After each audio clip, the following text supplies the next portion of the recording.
Hello பிரைஸ்லாட். இன்றைக்கு கர்த்தருடைய வார்த்தை சங்கீதம் 126 அதிகாரம் 5வது வசனம்.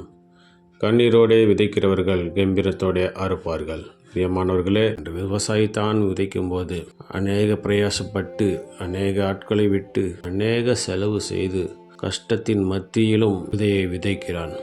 ஆனாலும் அவன் விதைக்கிற ஒவ்வொரு விதையும் எழும்பி கதிர் விடும்போது அநேக கதிர்களை கொடுத்து அவனை மகிழ்விக்கிறது போல ஆண்டவர் சொல்கிறார், கண்ணீரோடு விதைக்கிறவர்கள் கம்பீரத்தோடு அறுப்பார்கள் என்று. எவ்வளோ கஷ்டமாக இருந்தாலும் அந்த கஷ்டத்தை எல்லாம் அந்த விவசாயி விரும்பி தன்னுடைய தொழிலை விரும்பி தொழிலின் மேலே பிரியம் வைத்து அதை மேற்கொள்ளுவான் என்று பார்க்கிறோம்.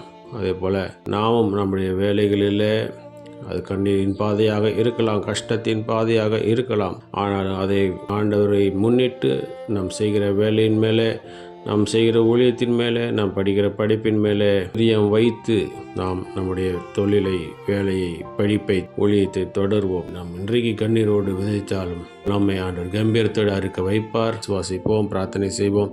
எங்கள் அன்மை நிச்சயதான பருவத்தின் தந்தை ஆசைப்பட்டதான இந்த நாளில் என்னை கொடுத்த நம்முடைய வார்த்தைக்காக நன்றி செலுத்துகிறோம்.